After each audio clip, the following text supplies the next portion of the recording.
Aloha, everyone. Welcome to our fifth and final session for a program we've called Designing a Stronger Tomorrow. As you folks probably know by now, my name is Scott Nishimoto. I'm the executive director of a nonprofit called Seeds of Peace. As I've explained at each of our past workshops, our mission is to raise peace-building leaders through platforms similar to these. So here's where we've been.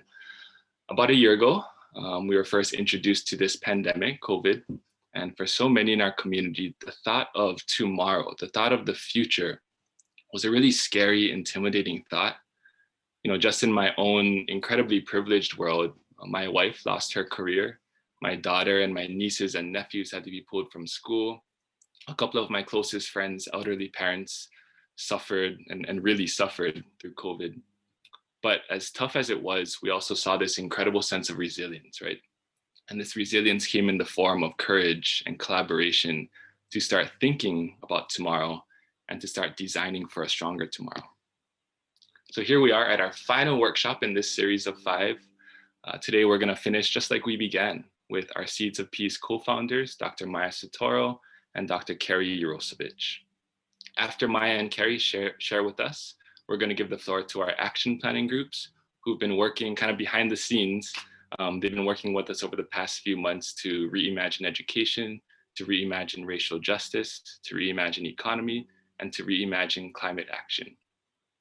Before I introduce Maya and Kerrie, I'd like to send a big thank you to our partners, the Nā Lei Aloha Foundation, who graciously funded this series. We can clap.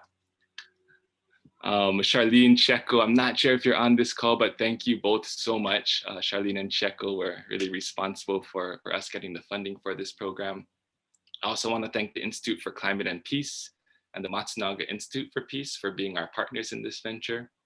Just to let you know, this session is also being live streamed and recorded on various Facebook pages, including our own Seeds of Peace platform. So now, let me introduce Dr. Kerrie Urosevich and Dr. Maya Soetoro, the co-founders of Seeds of Peace. So, Dr. Kerrie Urosevich is the lead for network design and innovation for Hawaii's Early Childhood Action Strategy, where she works to improve the system of care for our youngest children and families. She previously served in both Governor Abercrombie's and Governor Ige's administrations within the Executive Office on Early Learning. Kerrie is a member of the Omidyar Fellows Leadership Program and has served as affiliate faculty at the Matsunaga Institute for Peace at UH Mānoa. She's also a parent of 3 wonderful children who ground her in all of her work. Dr. Maya Soetoro serves as a consultant to the Obama Foundation, working closely with their international team to develop programming in the Asia Pacific region. Prior to her work with the Obama Foundation, she was the director of the Matsunaga Institute for Peace and Conflict Resolution at UH Mānoa. For many years, she worked at the UH College of Ed and also as a high school social studies teacher.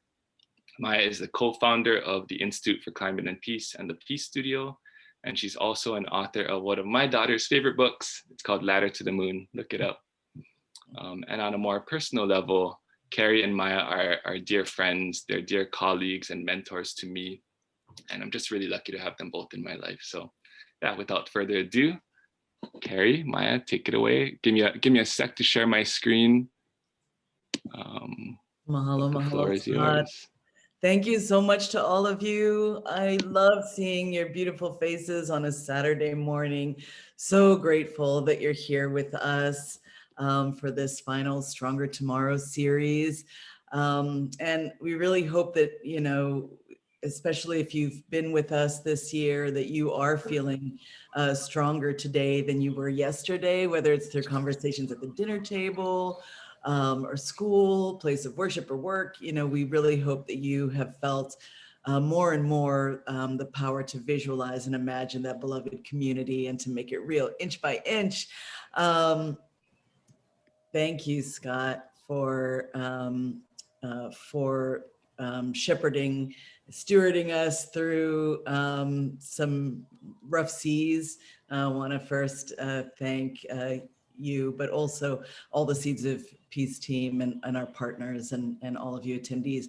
Really, you know, all of you have demonstrated clear passion and creative ideas and And I'm really excited to hear about some of the action planning that was done this year. It's exciting to see some of that bear fruit. And even when all of the members of our community are participating in the building of a stronger tomorrow, the work, of course, feels daunting and hard, right? And it feels grim, especially when there's violence and conflict persisting. So today I want us to also remember the joy in being together, the joy in interbeing, the joy of being, wayfinders, of becoming and creating and making the difficult done and the improbable possible.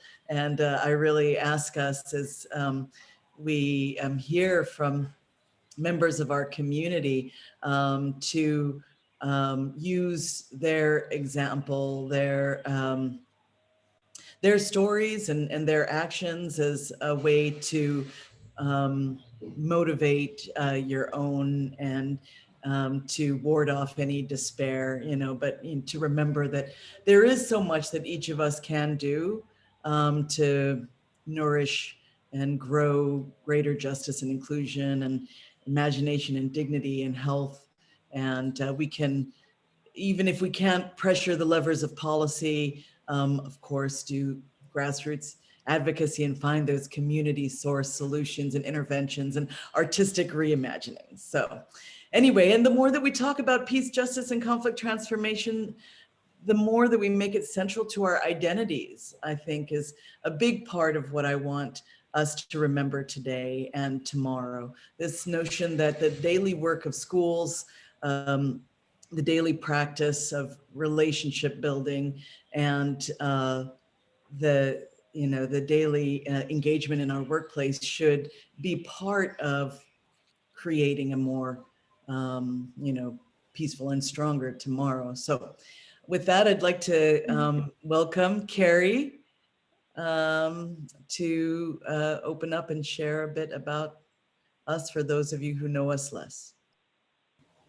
Sure, great. Thank you, Maya. And it's wonderful to see everybody on this call internationally, nationally, and locally. This is really special. We traditionally just do these workshops in person in Hawaii.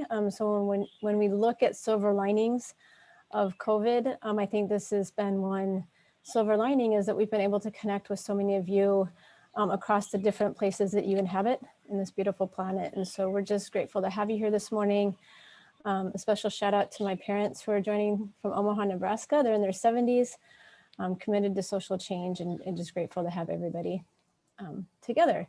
So I thought what we're going to do today is we're going to review all the inspiring speakers that spoke during our time together. And then we get to hear from small teams that have been taking action and looking at ways that they're transforming systems. And again, looking at silver linings. This is really an opportunity for all of us to think about what are those opportunities? A lot of our inequities and social justice issues have been illuminated during this pandemic, during the last several years of divisiveness. And so using this time as a way for us to reset and reimagine is really exciting. And I thought I would start with two quotes. And the first one is from Martin Luther King Jr., was never short to inspire. And he said, "One of the great liabilities of history is that all too many people fail to remain awake through great periods of social change. Every society has its protectors of status quo and its fraternities of the indifferent who are notorious for sleeping through revolutions. Today, our very survival depends on our ability to stay awake, to adjust to new ideas, to remain vigilant, and to face the challenge of change." And then the second quote I wanted to share is from Margaret Mead. And she said, "All social change comes from the passion of individuals." And that's all of you. And those are, I think, as we think about this time and place in this unique space of our history, what are we doing and how are we showing up and how are we collaborating to make change? I wanted to, this global pandemic, as Scott had said, it's been volatile. It has shifted national landscapes. It's been unprecedented environmental threats. There's a lot facing us. And yet we've adapted, we've innovated, we've reflected, and we've planned. And so this series has really been meant to explore the challenges and opportunities of this time, having us think about what have you learned about yourself? What have you learned about your school, your community, your family, and your systems that you're going to want to carry forward even after we heal from this pandemic. Right? I think we've all had to adapt and adjust, and there's things that we're going to continue to do the way that we've been doing under COVID. And so I think this is a real beautiful time for reflection. So some of our big takeaways were making sure, and as we've seen, right, adults tend to have a harder time adapting than young people. And so really making sure that we are investing in our young people and committing to being a champion for the keiki and the children in your life. So that was a big takeaway from our initial piece. Our young people are watching us. They're watching us make decisions through these difficult times. They're watching us adapt and change. And so how do we champion them? How do we have the courage to be an upstander? Right? We've seen a lot of communities of people across the globe become more marginalized because of the pandemic.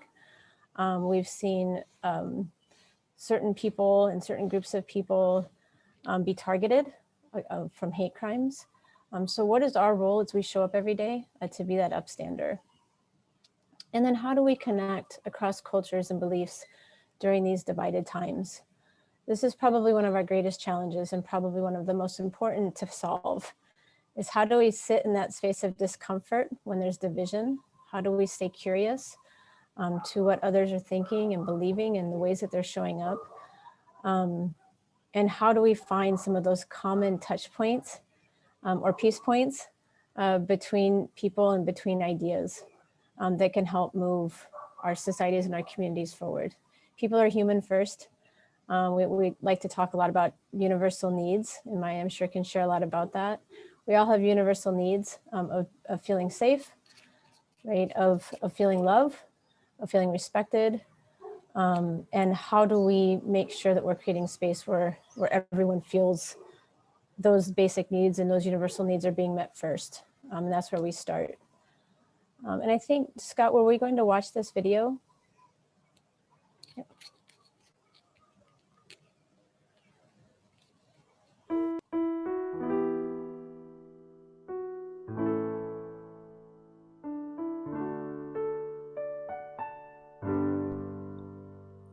My grandmother always tells me to use salt and water to heal my wounds.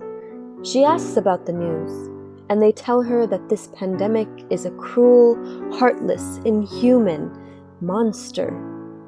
But I say that it is a teacher that has reminded us what it is to be human. It has reviewed with us the vowels and consonants of the indigenous language of our souls, interpreted only through the eyes. Museums may be closed, but it has given us free admission to tapestries of skin and bones, sometimes colored, sometimes monochrome. Expressions of human joy and sorrow hung on walls between pupils and eyelashes. We are no longer afraid to enter a doorstep of vulnerability and feel at home. It has taught us lessons on how the world isn't limited to the horizon of our personal suffering, that our collective well-being depends on the welfare of the child in Africa and the autistic man in Palestine and the Black woman in America, that physical borders are imaginary lines drawn using the crayon of colonizers, broad strokes of fear and greed.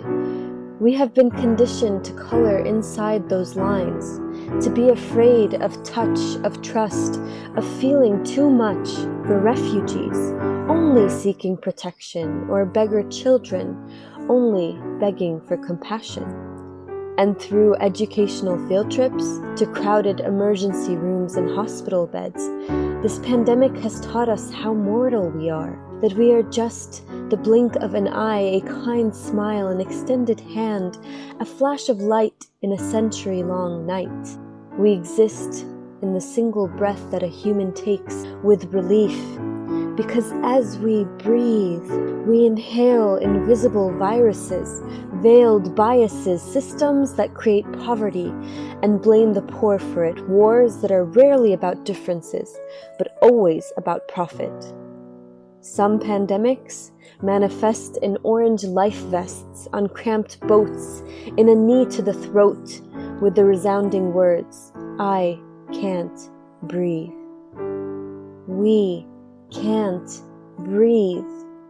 It's okay, my grandma says. Breathe in the salt that they bring from the air by the sea. Because the vaccines can't be found in medical labs, but in human hearts, in kindness that surpasses the shapes of supremacy that inhumanity can take. It is time to use salt to heal the world's wounds. Great, thank you, Scott. And before I pass it on to Maya, I just wanted to share a final quote from Howard Zinn. "There is no act too small, no act too bold. The history of social change is the history of millions of actions, small and large, coming together at critical points." And this is a critical point. Maya? Mahalo. So our second workshop was with the wonderful Auntie Pua. And she's a consummate storyteller and reminded us that this work not only must be joyful work, because she embodies joy so fully in all that she does, but also that it must be healing work. And she helped us to understand the power of storytelling. She has a process wherein she shares and has others share the story of their name, their community, and their gift. And this storytelling becomes a bridge not only to the inner world and landscape of individuals, but also to the dynamic landscape between people, in the community, between families, between nations, between other spaces. Our collective narrative then can sort of bear witness to suffering, loss, conflict, pain, struggle, discrimination, and so transform generational trauma into a form where communities and individuals who have been marginalized and shoved to the periphery can be centralized and can heal themselves with a strength-based approach. So another thing that she talks about, which was important, was the practice of fierce civility in moments of conflict. And she reminded us that it takes enormous courage to be a peace builder. And like water, the work of peace building can seem soft and ineffectual, but in fact can carve through a mountain. And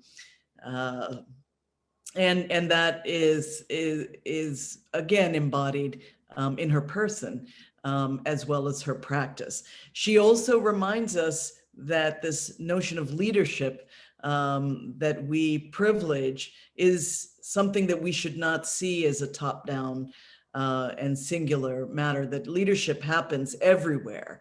It happens perhaps from the front, but also from beside, from behind, from beneath, from every space imaginable. And that each of us does have, as I said, a gift within, especially our keiki. So we should be listening for that, encouraging it, uplifting, shining a bright light on it, and really respecting and honoring it, rather than giving lip service to this notion of doing things for children. We should be welcoming their participation, their inclusion, and their instruction, for they can teach us a great deal.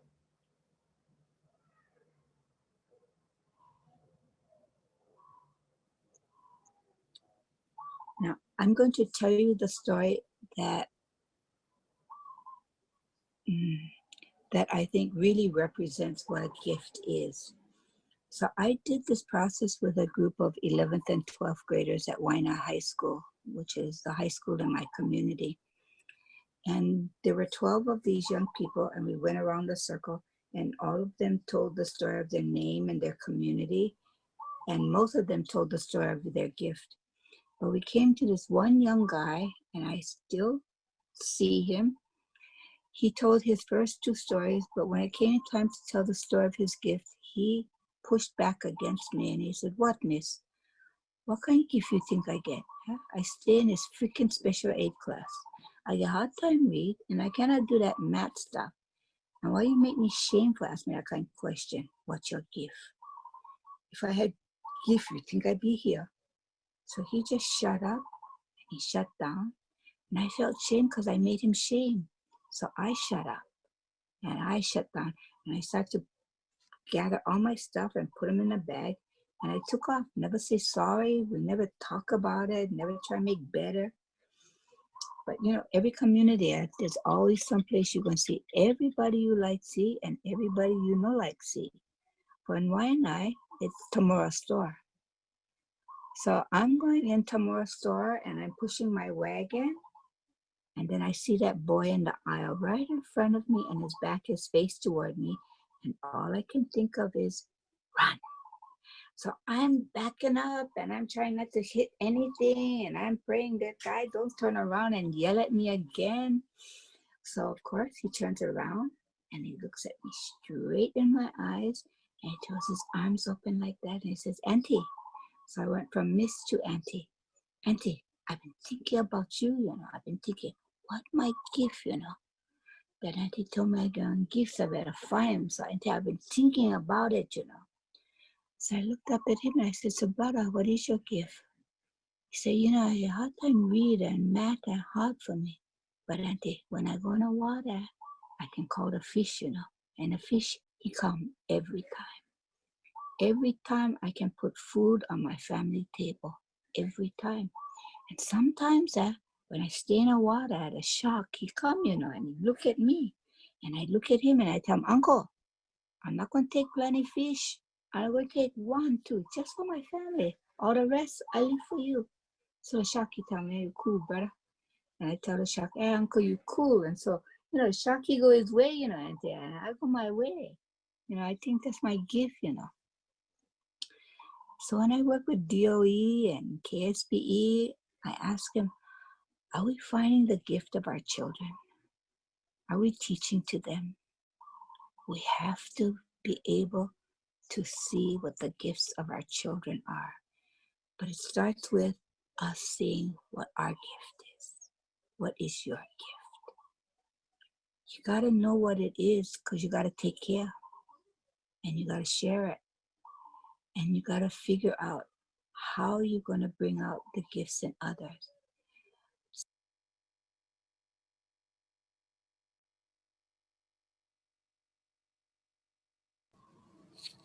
I could listen to Auntie Pua all day long and listen to that story, which we've heard before. But Maya and I both said that when Auntie Pua shared that story during that moment in time, that it was just extra special in the way that the story was told. And I think part of it could potentially be because we have all felt so disconnected. And so to hear this extraordinary story of connection that she had with that student in the different ways that she had that connection and the way that she elevated that student's gift and that child's gift was just glorious. So I appreciate that reminder. Maya, any other last comments before we move on to Olin? No, go for it. Okay. And then our next journey was with Olin Lagann. Olin is a social entrepreneur.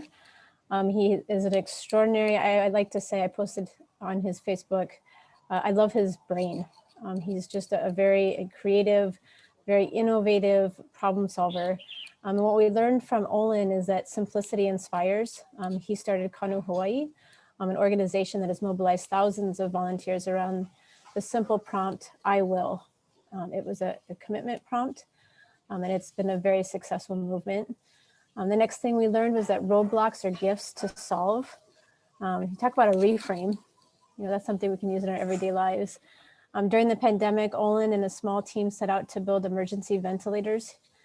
Despite the many roadblocks of parts not working and the FDA approval and all the legal hurdles, they persisted because they knew there could be a day when our community would desperately need these ventilators. And so the fact that he could look at the gaps and say, this is what needs to happen, form a team, right? And then create those ventilators together and get them out to our hospitals was really extraordinary and a gift to Auntie Pua's point. Experience and money are overrated. Olin comes from a very humble background, but a background that was filled with love. And without money and experience, Olin developed multiple technologies that have been adopted by Fortune 500 companies. And so he always inspires us to say, don't have the money or the lack of investment be the hurdle. Find the solution first, right? And then people will be inspired to invest. So we've always really appreciated that. And then finally, innovation lives where different worlds collide. Olin co-founded Purple Maya, which works at the intersection of technology and Native Hawaiian culture. This intersection has produced some of our most brilliant advancements. And individual actions in small teams and policy changes are what's going to help us shift and grow and reimagine. And Olin, he walks the talk and he shows how it can be done. And so just a real exciting shout out to our friend Olin. Maya? Thank you. Our fourth session was with Kealoha Fox, and she is an amazing human because she has so many dimensions and she shares her work in so many different ways and always with such a love, tenderness, and heart. She reminded us that this work that we are doing together must be done in an intersectional and multifaceted way. We have a deep responsibility to frontline communities. We have a deep responsibility to intergenerational peace building. The kupuna have an enormous sum to share, but we also need to be really focused on, as was mentioned, not just protection of the youth, but their engagement as stakeholders, as change makers, as builders, as doers, and as imaginative creatives. So mentor them, but also respect them, and make sure to work and see your work at the intersection of peace, justice, culture, environment, science, education, business, health, policy, and more. Don't work in siloed ways. The community is too often not able to know or understand the work that is happening adjacently, even though that work impacts us. So we need to begin creating a web, and not just in terms of sort of circular economies and community source solutions and communication systems, but also in terms of ideas and assistance and labor.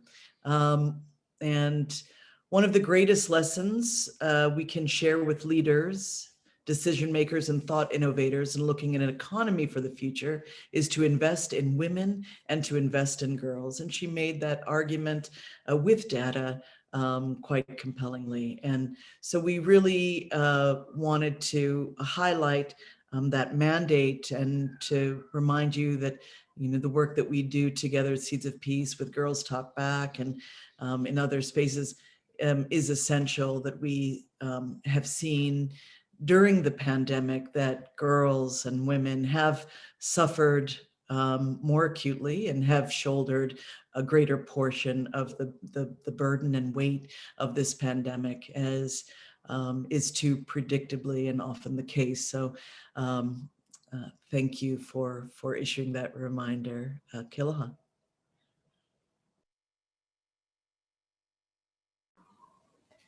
And so our journey has led us to today. And we're so excited that we get to hear from partners who have come together to look at these intersections, to figure out how to leverage resources, leverage knowledge and skill sets. We were just talking with high school students this week about The career choice is important, right? Your job and the direction that you choose to go in and where you're going to spend your 40, 50, 60 hours a week is important. More important is the skill sets that you bring to that job and the integrity that you bring to that position. And so all of us, regardless of what type of work you are in, if you're in marketing, if you're a business owner, if you are a nonprofit leader, if you're a policymaker, if you are, in the finance business, we have a role, right, to commit to that triple bottom line, which is people, planet, and people, planet, and progress, but that's not right. People, planet, and profit. So I'm going to say there's 4. People, planet, profit, and progress. And we all have a commitment to that. And so we're still in the midst of this global pandemic. We're still in the midst of economic, educational, racial, cultural, and environmental crises. But we're also in the dawn of a new political leadership. And we're gazing at a wide horizon of opportunities. And it's really about how we respond, reimagine, and redesign the systems that we all work within. And I think looking at these intersections, as you hear from our teams, women's rights are not separate from environmental protection and climate action. Education for me is at the core of all of these social issues that we're facing that need to be shifted. And so really paying attention to where do we intersect, because that's where we're going to have the greatest synergy. And that's where the tapestries start to really weave together.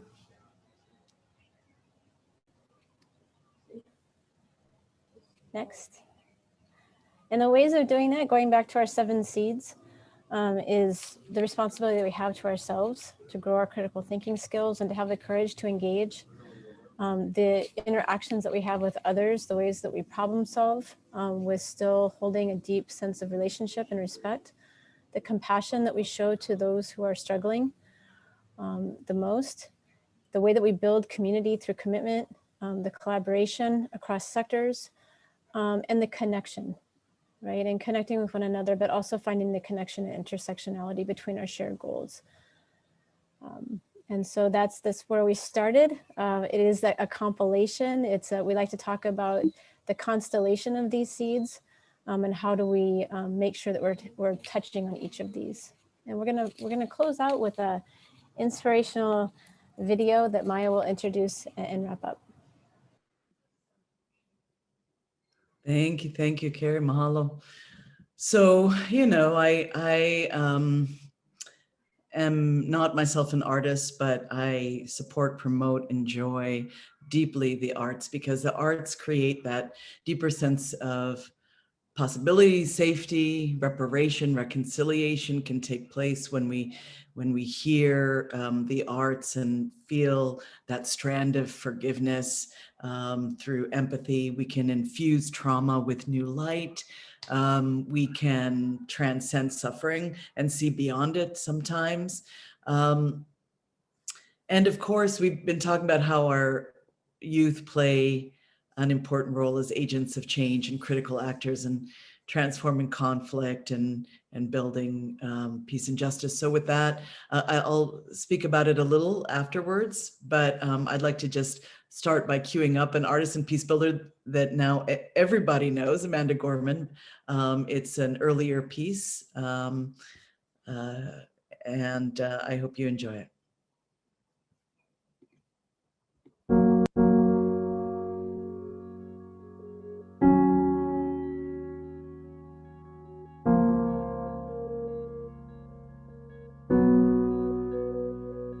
On Christmas Eve, 1968, astronaut Bill Anders snapped a photo of the Earth as Apollo 8 orbited the moon.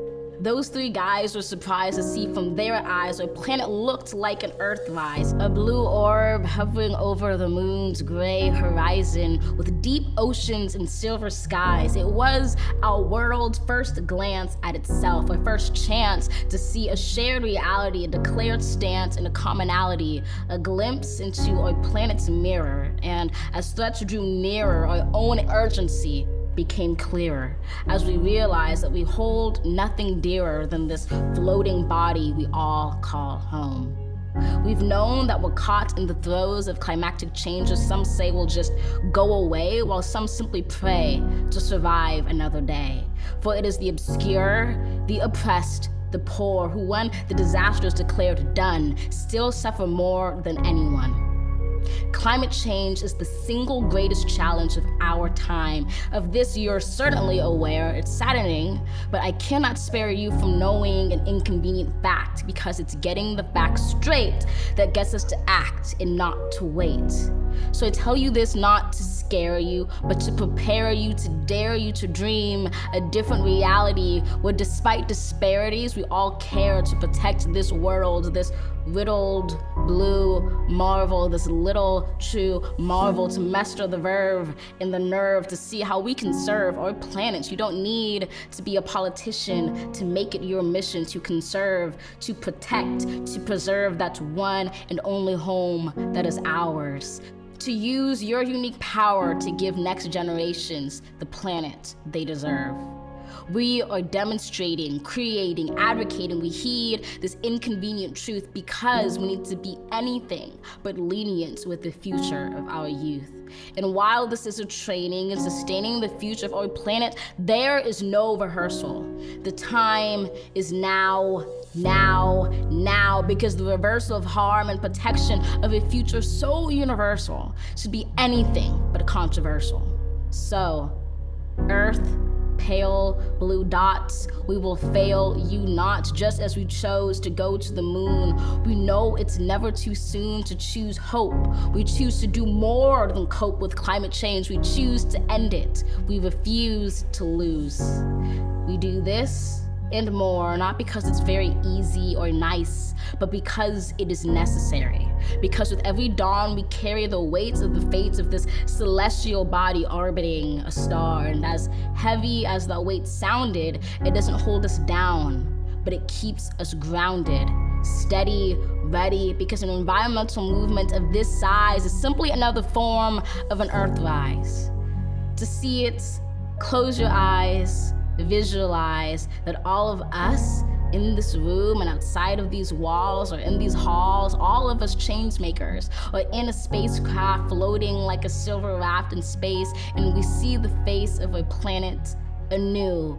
We relish the view, we witness its round green and brilliant blue, which inspires us to ask deeply, wholly, what can we do? Open your eyes, know the future of this wise planet is right in sight, right in all of us. Trust this earth uprising, all of us bring light to exciting solutions never tried before, for it is our hope that implores us at our uncompromising core to keep rising up for an earth more than worth fighting for.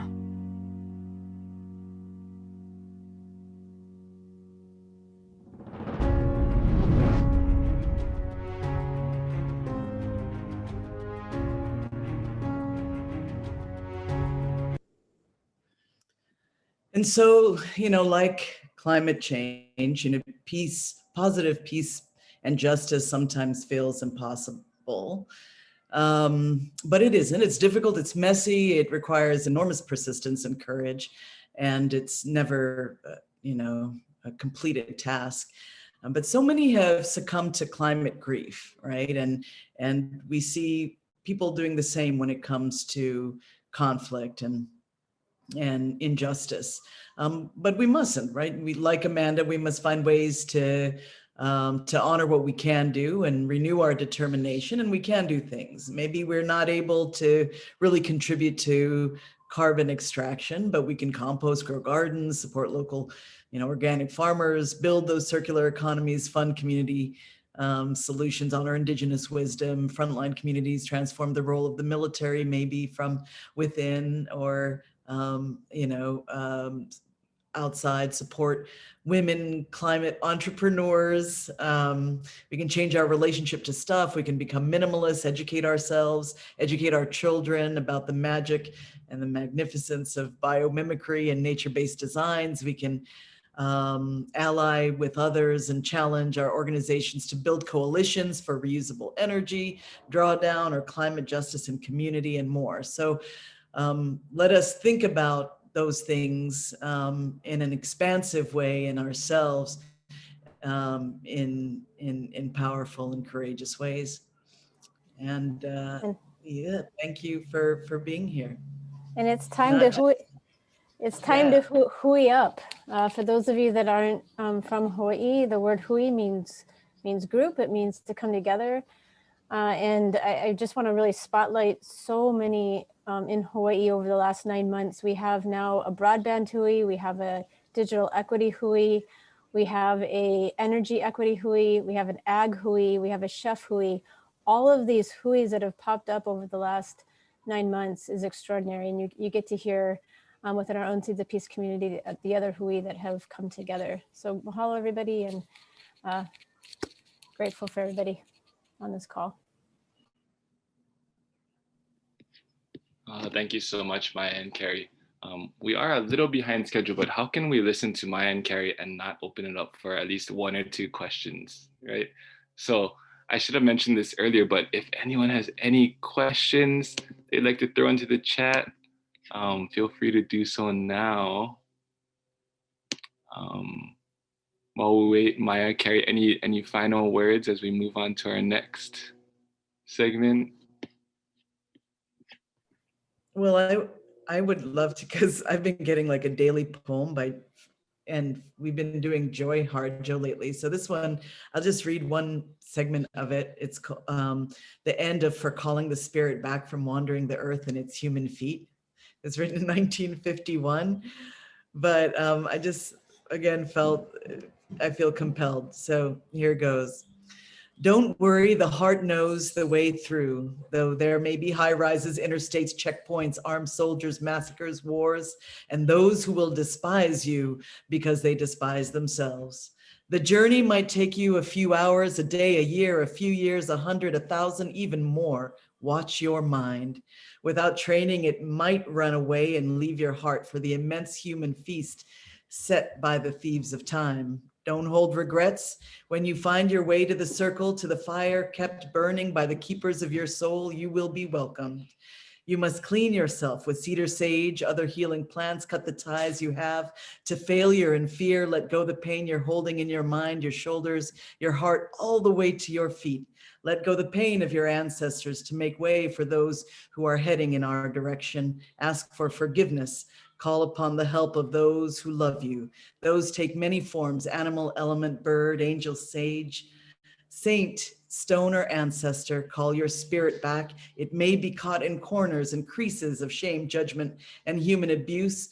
You must call in a way that your spirit will want to return. Speak to it as you would a beloved child. Welcome your spirit back from its wandering. It may return in pieces and tatters. Gather them together. They will be happy to be found after being lost for so long. Your spirit will need to sleep a while after it's bathed and given clean clothes. Now you can have a party. Invite everyone you know who loves and supports you. Keep room for those who have no place else to go. Make a giveaway, and remember, the speeches should be short. Then you must do this: help the next person find their way through the dark. Thank you so much, Maya. And what's the title of that poem again? Because I want to look this up after. It is called, and I'll put it in the chat, For Calling the Spirit Back from Wandering the Earth in Its Human Feet. That was just awesome. Thanks, Maya. And you know, let's go at this one question. So Mary Wenstrom asked, Scott, Maya, and Kerrie, what's next after these amazing Reimagine sessions?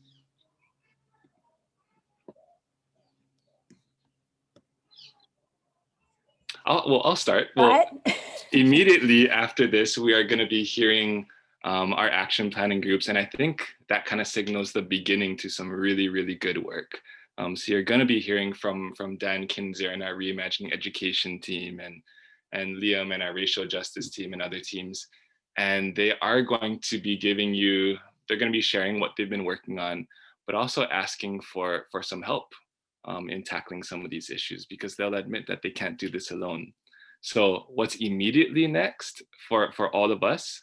I think one immediate step is seeing how we can lend a hand to some of these action planning groups. There are a lot of other steps though. Maya, Kerrie, folks want to add anything? Yeah, I think I just have a question. I was actually putting the question in chat. It's a question to our whole network, and now our much broader, more expansive network is, would these be something that you'd like to continue, post-pandemic? This was in response to what was happening, recognizing we couldn't bring people together in person. It was a prototype, an experiment. And so I think a question is this something you'd want to continue? And what does that look like alongside our traditional in-person workshops? So I'll post the question back to everybody else.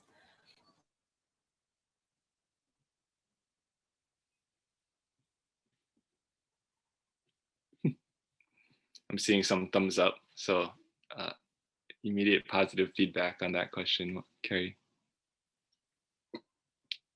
Yeah, and if people can put their comments in chat, we'll collect the chat and we'll go back to our board and to our team and think about kind of next steps. Definitely. Maya, any final thoughts before we move on? No, just, I just want to invite everyone to be part of our community, because we are constantly, bringing together folks in conversation and collaboration and, problem solving. And that we have lots of wonderful things on the horizon. So if you stay in touch with us, we would love to ensure that you are kept abreast of the next opportunities, whether it's for your keiki or for yourselves, and just make sure that you are part of our forever family. And thank you for being present, wholly present, not just today, but throughout and in the future, because we know you have a lot of resources, a lot of strength, a lot of ingenuity, and we need it. We need you. And Scott, we should probably mention too, the pandemic gave us an opportunity, gave us time to actually start to develop our train the trainer. We've been asked multiple times can we do Seeds of Peace in our state? Can we do it for our Department of Education? Can we do it had requests from China and from Japan and other places? And we didn't have a mechanism to figure out how to do that well, and to make sure that it was locally owned and locally championed from the different places. And so we are putting together a train the trainer that will be ready by the fall. So if there's communities that you all would like to bring this work to, that will be ready by the fall. So we look forward to rolling that out. Yeah, thanks for mentioning that, Kerrie. And mahalo, Maya and Kerrie again. Real quick shout out. I see Auntie Pua is on. I see Olin is on. I don't see Kelohan, but she might be on. But we were talking about you folks and recapping what you folks spoke about. But yeah, just wanted to give them a shout out and say thank you to Auntie Pua, Olin, and Keloha for allowing us to share so much of your wisdom and insight. So we love you. Thank you so much. Yeah. Yeah. But yeah, Kerrie, Maya, thank you again. Every time I have the privilege to speak with Kerrie and Maya, I leave with this sense of, okay, I'm going to take some action today to make the world a slightly better place, even if it's just a tiny, tiny sliver of the world, maybe just starting in my own family.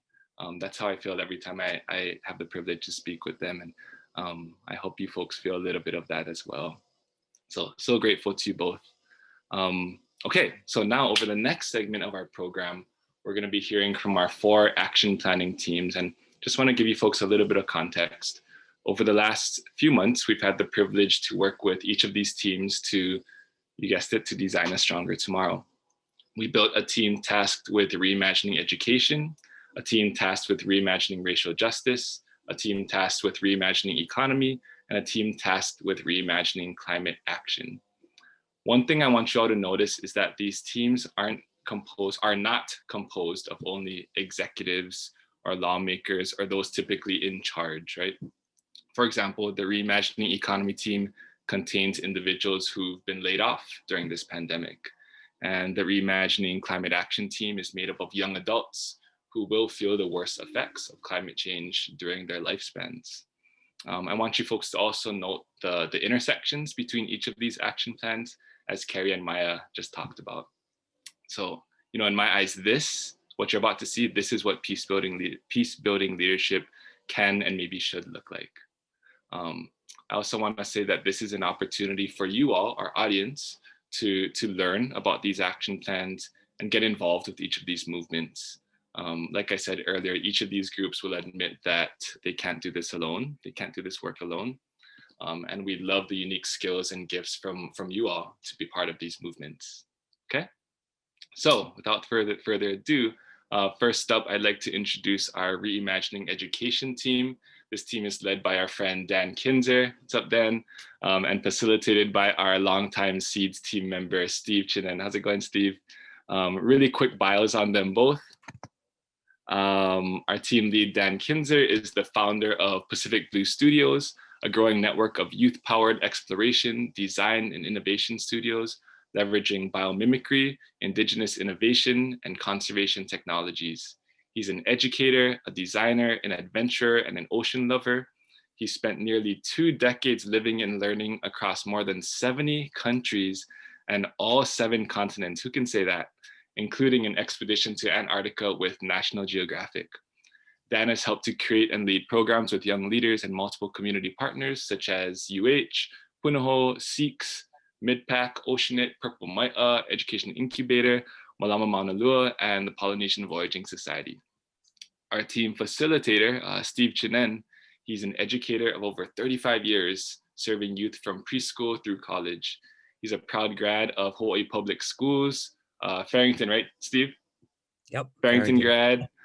He's also retired from the military, having served in the Marine Corps, the Hawaii Army National Guard, and the Army Reserve. He advocates for mindfulness, and he's created Rainbows in Me, Values of Aloha, which is an evidence-based social and emotional learning program. He's most proud, though, and we made it a point to put this in his bio, he is most proud of his graduate student daughter, Nikki, who is tuning in right now from LA. So shout out to Nikki. So here we go. Enjoy, and feel free to add any feedback or questions in the chat while Dan presents. Take it away, Dan. I'm actually going to hand it over to Steve. He's going to kick us off. So mahalo, Scott, and mahalo, Maya and Kerrie, and everyone here today. Steve, you can take it away. Okay, thank you.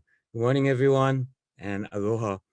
As Scott just said, I'm a very proud graduate of our public schools. I started kindergarten way back in 1959, our statehood year. And then I graduated from Farrington in 72. I'm also very proud of having been a teacher and a counselor starting in 1982. So over the years, I've seen close up the changes made in our school system, some junk, some good. And now I firmly believe that it's no longer just, change this, change that. It's time to truly reimagine education. It's time for radical change. And it's with great pleasure that I introduce my 5 fellow team members. And these guys have impressed me tremendously with their intelligence, their collaboration and teamwork, and their hard work, and their tech savviness, and their can-do attitude. First is our team leader, Dan Kinzer, on the left of the screen. Yeah, you can see. Then Mamie Lawrence Gallagher, Tyler Fujita, Christina Ho, and Susanna Johnson, who's going to take it from here. Susanna? Thanks, Steve, and thank you, everybody. It's certainly inspiring this morning to be thinking about things. And I know that peace building is problem solving, and so we have to talk about our challenges right off the bat. So that's what I'm tasked with this morning, is sharing a little bit of the challenge we see with education and where we're at. So we've forgotten that community is broader than its people, and that learning is always happening everywhere. Over the past century, we've developed a system that houses children in schools, which is sort of a holding pattern for the practice and the real world, and for what they might become in their real lives, supposedly. So this system is, in this system, learning is often not relevant, with lacking some meaningful application. And we're missing student agency in all of this, where there's an increasing disconnection from the diverse ecosystem of teachers and learners beyond a traditional school campus. So we've distilled our communities with this system inadvertently, and we've devalued the contributions of young people as part of that, depriving our society of the innovation and the synergy that can come only from multi-generational interspecies engagement. So these are some of the symptoms that we see of a larger paradigm that where individuals are siloed and disconnected from the land, from the community, and often from themselves, right? One where the concept of community has been narrowed to only include humans, and we're partitioned by socioeconomic and racial lines. We need to find each other again as our task at hand, and rediscovering both human and non-human relatives, a journey that requires the pathways and structures for intentional reconnection. So the unfortunate disruption of the pandemic has amplified what we've known for some time, which is that our system, our education system, does not serve the robust intergenerational and interspecies community that is needed to face tomorrow's challenges today. And as learners connected by our relationships, we can generate meaningful, authentic, and radical solutions through cooperative work. And so much of this is already happening, and part of our plan for moving forward in our reimagining of education is to shed light on the work that's already happening and connecting the folks in the community that see this and see through it and are looking for education from that larger and broader sense collectively together, because we are a community. And so with that, I'll let Tyler talk to you about what our vision is. Thanks, Susanna. You know, in our process, one of the big things that we realized is that our work is less about reimagining education and more about remembering the way that it's always been since the beginning of our history, and even before that. It's about remembering some of the things that we may have started to forget, things like our connection, as Susanna mentioned, to land, to other species, and to each other. Also appreciating and cultivating the unique gifts that we each bring, something that Antipua reminded us of a couple of months ago.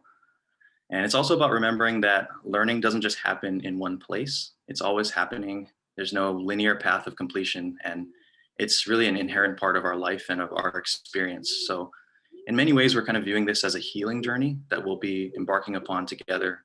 And we know that moving forward requires first acknowledging the ways that we have maybe gone wrong before coming together to build this new, or maybe an old vision together. So we know that there's a lot of good work happening, and we've designed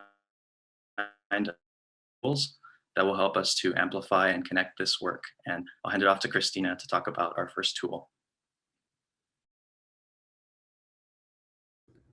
Okay, thanks, Tyler and Susanna and everyone here. So sort of in that spirit of navigational leadership, we thought it would be appropriate to offer, first and foremost, a map to help us find each other. And this map is based on sort of an underlying premise that everyone in a community has a valuable endeavor, and that endeavor might be stories to be shared, joyous play, or meaningful work. And that if we can find each other and connect over these endeavors, then learning gets lifted out of textbooks and like subject areas and disciplines and rooted back in community. What we want our map to be populated by is both human and non-human teachers, so that we can deepen our interspecies connections and cultivate this healthy, robust learning ecosystem that serves young people, old people, middle of the road people, not yet born people, ancestors. But that tool of a map is our first piece, and then Mamie is going to share some of the tools that follow. Thanks, Christina. Our next tools center around the concept of the umeke bowl or calabash as a gathering place to strengthen our relationships and connect our work. because we believe that creating space to join and talk story is very important. It's important because learning happens through experience, or experiences, many of which are shared. And shared learning experiences create strong relationships. And it's the strength of our relationships when we are all working in relation to one another that form the backbone of a rich and healthy learning ecosystem that really includes, this is so important to us, both human and non-human teachers and learners. This is really our expanded vision of community. And as my teammates have mentioned, this is not new. This is just something we need to remember. So our series will be at least 3 gatherings in community, and the process of radicalization will be root to fruit. After all, radical means root. And so we start by remembering that everyone contributes to the umeke. Everyone is needed. All of our gifts are needed. And next, the call. We need an umeke ka'eo, a bowl that is brimming with all of our work, all of our aloha, our strength. When we have this kind of umeke that is full,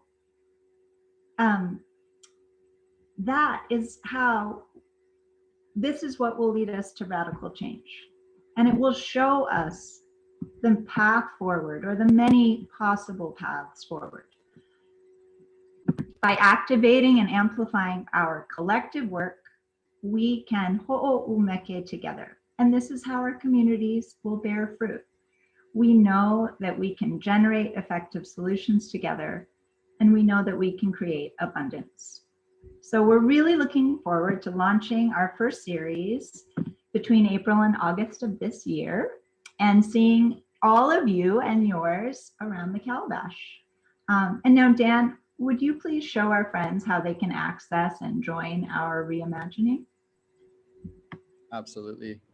While I switch over to my other screen, I just want to say it's been such a joy, as Steve mentioned, to work with this team.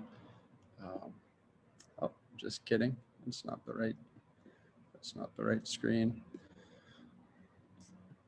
Try again. All right. Am I sharing the right screen? You get a thumbs up from a teammate. Yep. It's been such a joy to be part of this team and to be part of this community, and really want to thank Scott and Kerrie and Maya for stewarding this, and for everyone who's offered their participation. As Mamie said, the Omeke needs everyone's gifts, everyone's contributions. So in order to help us do this, to facilitate this process, we've created a website. This is our ask to join you, and an invitation for you to join us. Tyler will share the links to this website. It reiterates a lot of what you just heard from us. You can see our slides. You can find ways to connect with us on this site, but there's a couple of tools in particular that we'd like you to see, and hopefully join us in participating in and connecting with us as we work together to reimagine education, or remember ourselves to our communities and our places as our active education. Anywhere you see a button on the website, it will link you to a survey. That survey will ask a couple of questions, but also ask you where you are, because a key foundation of this experience and of this tool and of the map is that we really want to connect people to their places, to their communities, from ridge to reef. We want to follow the vai, follow the water across our aina as we let it teach us, and guide us in terms of what our education should look like. So those buttons will all take you to the same survey, where you can let us know how you'd like to participate or be involved, or if you see opportunities for us to join with you in the work that you're doing. Our goal is for this map of Oahu to light up with icons representing the work, the dreams, the stories, and the gatherings that we're holding, to really have this conversation about what education needs to look like in each of our communities. Not a standardized, centralized learning experience for all of the kids and all of the community, but something that each community develops with each other and with itself. You can see there's also a Flipgrid on the site. This is a tool that allows you to share video stories and respond to other people's stories of education reimagined.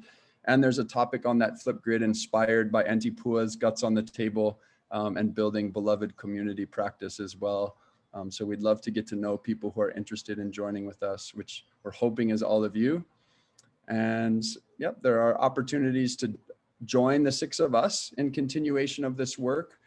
If you'd like to partner with us, we know so many of you and your organizations and your communities are already well into this work, deeply engaged in this work of really transforming and reimagining in some radical ways education. And so we'd love to work together with you and offer our hearts and our hands to the work that you're doing in your communities. Oh, there's a beautiful picture of Steve. I'll get in trouble if I scroll through all of the photos of our team members, so I'm not going to do it. But this is our tool, and we hope you'll visit the website today. We're launching it today. It's live, and let us know how we can join together, how we can continue this conversation, continuing these gatherings. As Mary asked earlier in the chat, this is one of the ways we're going to do it. So mahalo nui. Awesome. Oh, thank you so much, Dan, Steve, Christina, Susanna, Tyler. Am I missing anyone? Mamie, sorry about that, baby. Thanks, Mamie. Yeah, this is awesome. I think Tyler, you put the link in the chat, right? So everyone has access to the link. And Dan, would you mind putting your email or how our audience can contact you if they need to? Just throw that into the chat. I just want to say something that I was thinking about while I was listening to you folks. One of my friends recently, I think he was joking with me, but he said something along the lines of, and what a crappy time to be a kid. You know, or what a crappy time to have kids. I think that's what he said. And for a while, I kind of believed him, like, yeah, this is not the greatest time to be a kid or have kids.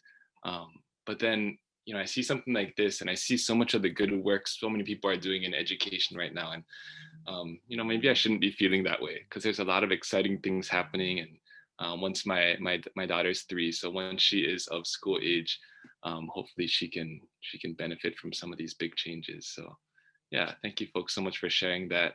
I'm not seeing any questions in the chat, but yeah, again, feel free to reach out to us or reach out to Dan directly if you have any questions or you want to get involved and take a look at that website. So thank you so much, team Reimagining Education. We can give them a round of applause like we typically would if we were in person. All right. Okay, so next up we have our Reimagining Racial Justice team led by Liam Chin and our facilitator, Jose Barzola, also 2 very good friends of ours. Our team lead, Liam Chin, was raised in a Native American community in Alaska. He currently works as a public safety and police reform consultant. Prior to this, he served as the founding executive director of Restore Oakland, the first restorative justice and restorative economic center in the United States. Prior to that, during his time with the Asia Foundation, Liam led a groundbreaking pilot program in the war-torn country of Timor-Leste, where he established a diverse coalition of community leaders, citizens, human rights NGOs, police, and government officials that won shifts in policies and resources away from militarized policing and toward a nationwide community-led restorative justice system. I'm sorry, I'm not sure why I had such a hard time reading that. And then we have our facilitator, Jose Barzola. Jose has a passion for creating social change through nonviolence and nurturing relationships that transcend cultural barriers and focusing on issues of diversity, inclusion, and equity. He's a higher education administrator with almost 20 years of experience. Jose has also been an affiliate faculty teaching courses on peace and conflict resolution and a professional mediator and facilitator for almost 10 years. He's currently the educational specialist and affiliate faculty at the Matsunaga Institute, a program advisor for the Institute for Climate and Peace, and a board of director for the Conflict Resolution Alliance. Liam, Jose, the floor is yours. Thank you so much for that introduction, Scott. And yeah, I'm not surprised that my complicated history was difficult to verbalize. I struggle even more. Appreciate it. So I think, I guess I'll just share my screen now, and the hamster wheel that is in my computer should hopefully hold up. Let's see here.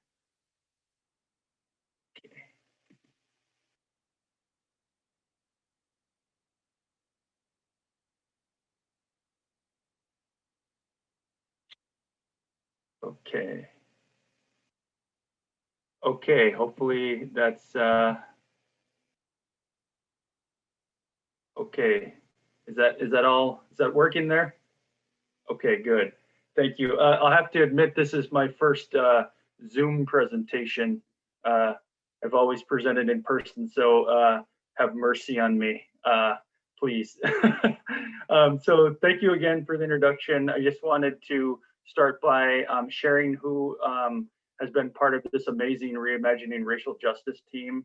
I feel like I drew the lucky card and who has been partnering in this work over the past several months. It's been a wonderful opportunity to get to know each other personally and in other ways.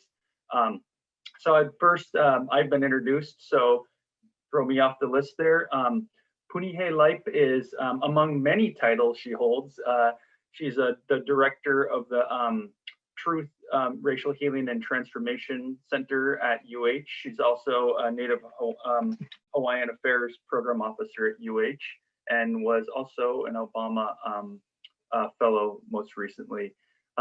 Carol Reynolds is a Oahu resident who has been passionate about supporting houseless communities as well as engaging military communities and helping them to integrate here in culturally conscious ways on the island, among many things. And she's also a master storyteller, which you'll be seeing later.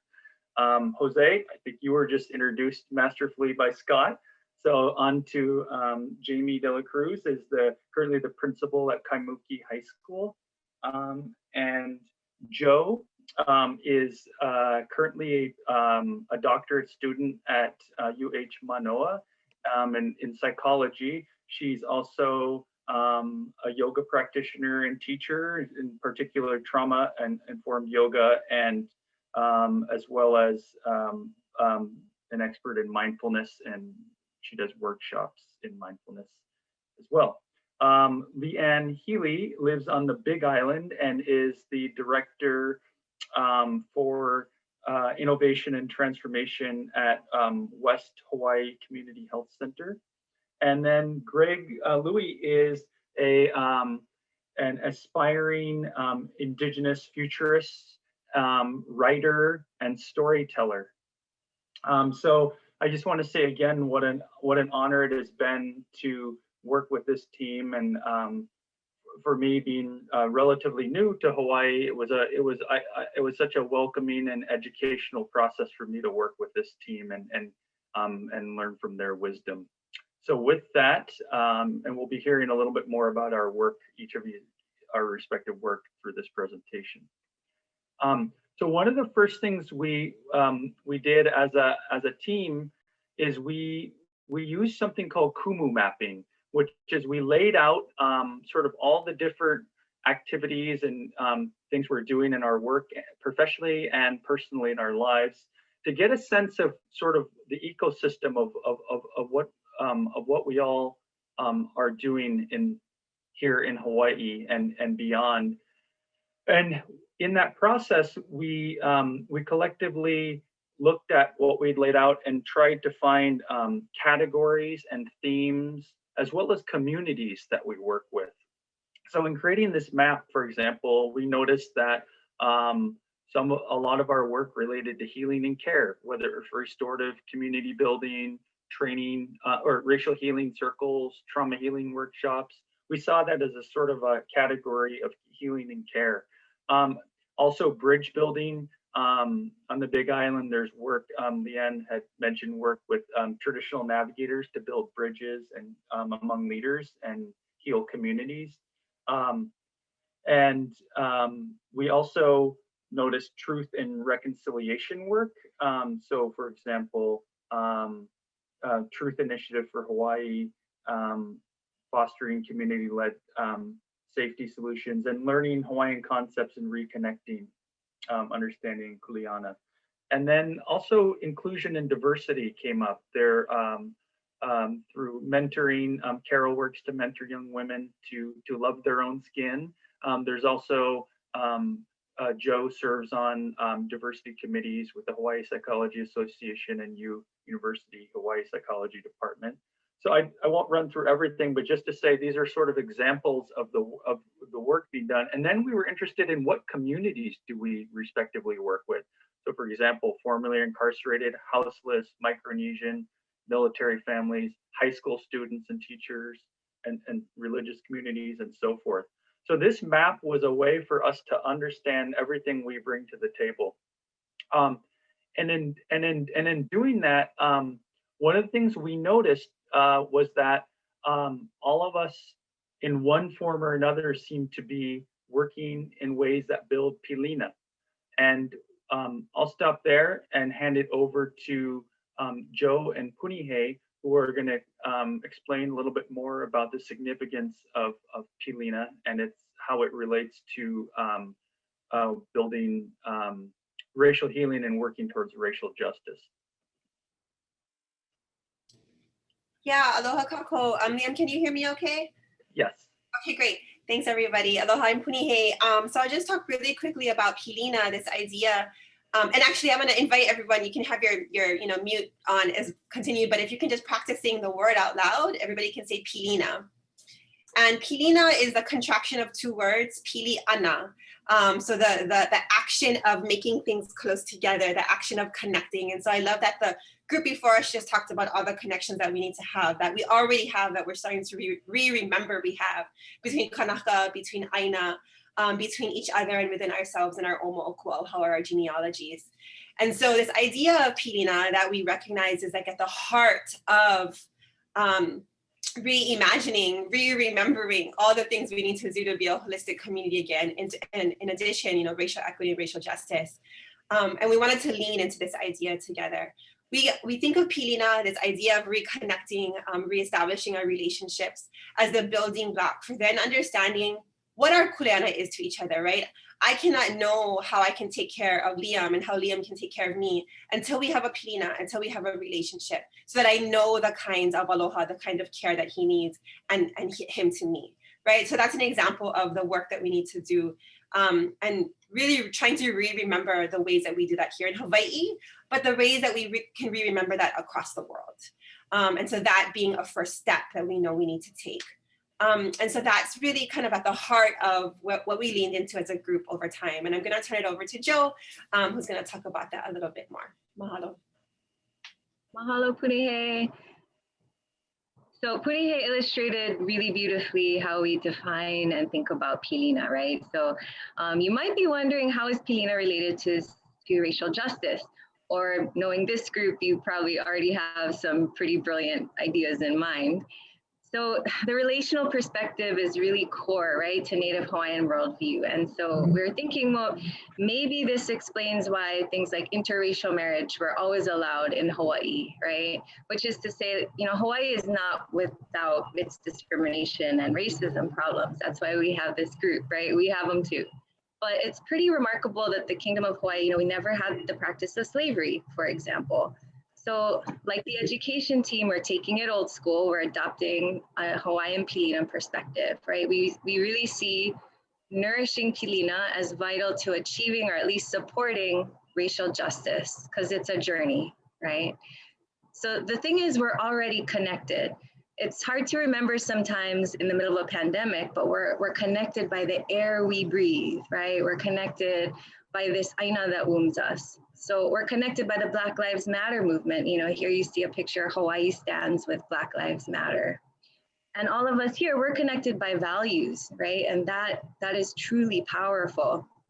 So we see pilina as allowing us to really experience that interconnectedness in an embodied way, right? So we can have pilina at the individual level, right? Like Punihei was talking about relationship to each other, understanding our needs. We can have pilina to ourselves. You see the little spheres we made there, that's the kind of dimensional way of thinking about, maybe think about pilina, right? We have the individual level, the interpersonal level.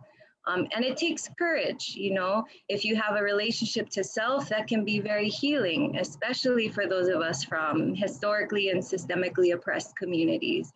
We can also think about pilina in terms of how we relate to aina, right? What if we could think about kalo as brother? What if we could think about mother as ocean, right? If we can nourish these relationships to ourselves, to other people, to aina, then we can really open doors for hearts and minds for greater understanding, greater compassion, and greater collaboration. Because at the end of the day, if we want to steer this journey in the right direction toward racial justice, just like the last group talked about, right? Deep intentional connection, it has to be at the core. And that's how we want to move onward and upward. Great, thank you so much, Joe.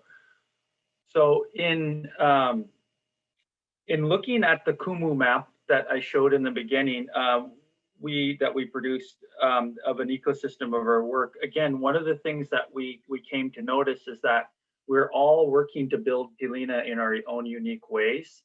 And so that led us to this idea and almost synchronicity of forming ourselves as a collective of pilina builders. So, and the collective will be a supportive space where pilina builders can sort of break out of the silos that we work in and collaborate with our peers that we otherwise would not have the opportunity to engage. I think a lot of us have felt grateful in this process for Cieds of Peace bringing us together, because we felt, well, we wouldn't have met each other otherwise, although ironically, we're all doing similar work in one way or another. So we said, let's form a collective. And we will also actively work to cross-pollinate and engage each other's respective communities that we don't normally work with. And then let me pause there. I'm seeing there's something on the screen here. Is that causing an issue for anybody? There's a little banner going across my screen. Scott? We see it, but I don't think it's an issue. Okay, sorry, I don't know how to get rid of it. No worries. Don't stress about it. No idea I don't think it's an issue. Happening. Again, first time presenting on Zoom here, so we'll please ignore it.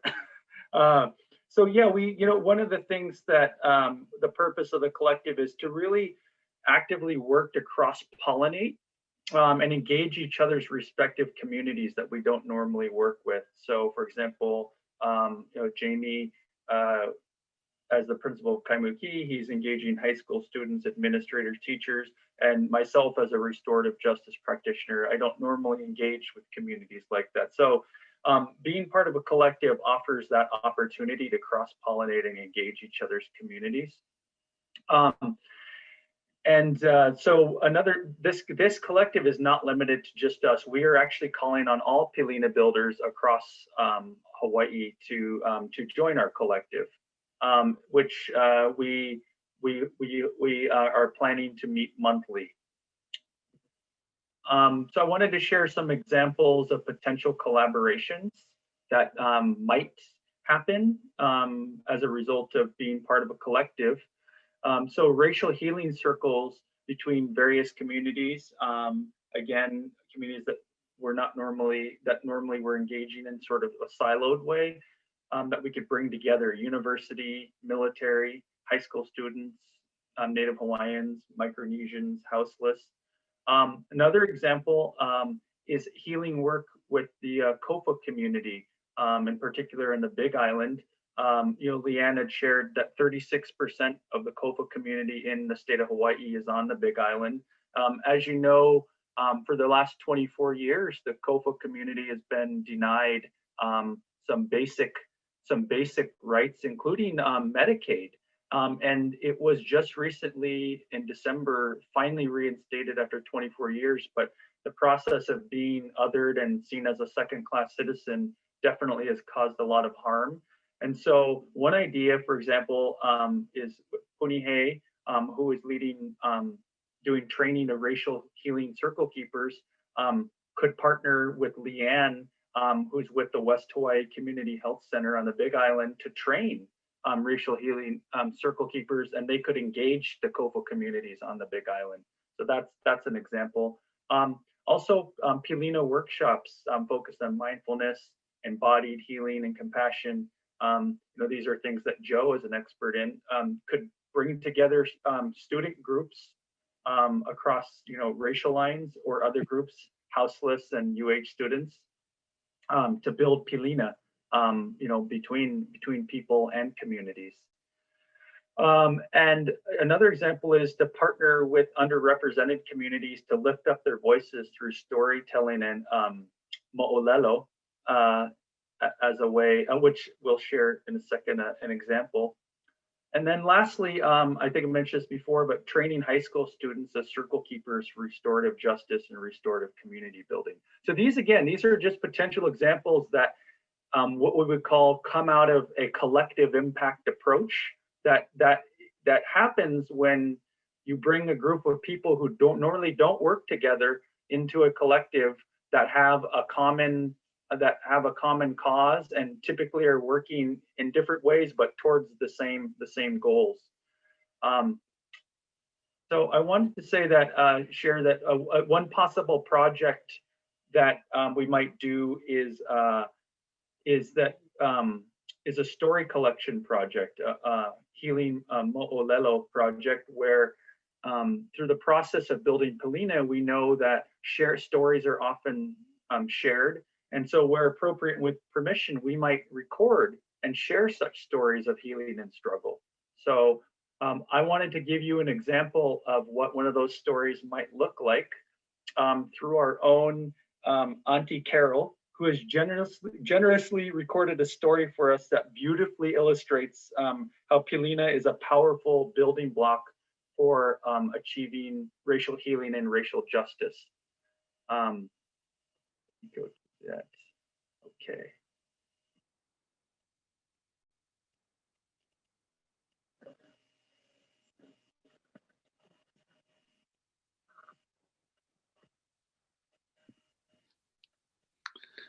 Liam, I think we're having some audio issues with the video. How's that?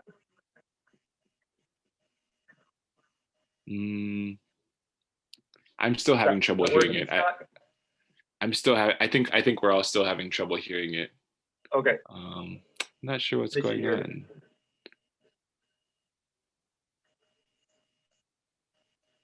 So you can't hear that? No, we can't hear it. Jose, any? This is kind of amazing. This is our first tech issue over the last hour and a half. It must be a record for us. Yeah. So there's just no audio at all? No audio is coming out. Okay. Jose, any ideas? If you, Liam, if you stop sharing and then hit share screen, on the bottom left corner it says share computer sound. If you okay, so hit stop sharing. Yeah, stop sharing, and I can share her video. I have it separately listed here. Okay.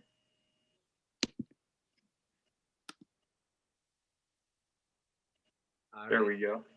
So, and then we'll switch back to your presentation. Okay, perfect. Aloha. So it was the 13th of August, 1990. I was preparing to fly to England to meet my husband. So I was driving out of Maine with my sister to drop off my car in New York when we were sideswiped and we were run off the road. My car hit the guardrail, did a tailspin, landed in the middle of the street. We saw a motorcycle jump the turnstile and chased after the car that actually hit us. So by the time the state troopers and the police brought the gentleman back, he was being very rude and disgusting. Conversations such as, I don't want that kind in my town, I needed him out of here. And so he deliberately and purposefully ran me off the road. The ambulance came, my sister had to be seen, her wrist was broken.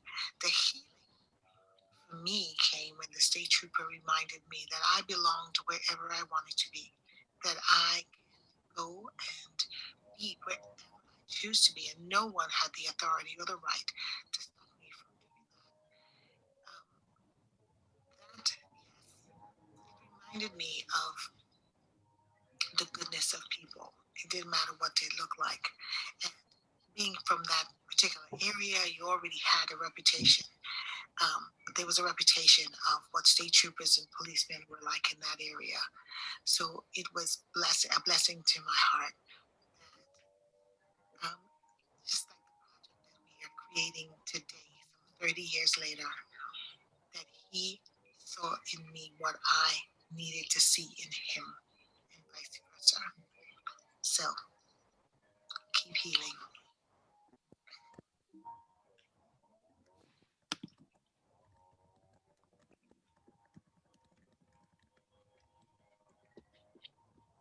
Liam, you can take it away.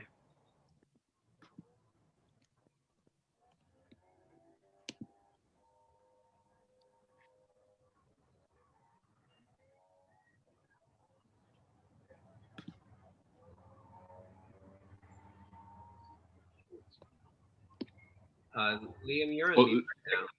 Yep, I'm trying to get this back up again. No worries. Okay. How's that? We there? Perfect. Okay.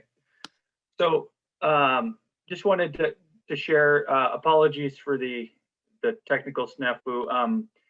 I love the line that Auntie Carol shared. He saw in me what I needed to see in him. So I know the sound was going in and out a bit, but basically what had happened was she was sideswiped by someone who intentionally ran her off the road, and then returned with a state trooper.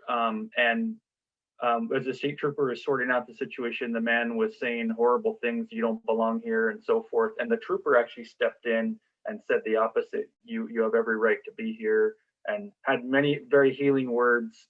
And so I think, and that was very surprising as a state trooper, as a police, given their reputation. So Auntie Carol's line of "he saw in me what I needed to see in him," in that moment of a harm being done, but immediately followed by a form of healing that represents the power of Pilina and the need to build those relationships for healing. So thank you, Auntie Carol, for that beautiful story. And again, this is representative of the types of stories we might collect as a project in our work as Pilina builders. But I know we're short on time, so just to say finally, here's an example. Our first meeting of the collective we envision will be in April, at which point we will work together to collectively determine our vision and mission. And some of the resources required at the moment is just Zoom and open minds and open hearts. So this is something that we still will need to figure out working virtually as a collective. But yeah, April, we hope to launch in April. So thank you all for letting me share on behalf of our group, and thank you again to our amazing group for coming together around this idea of a Pilina collective. Whew, how about a round of applause for Liam's group?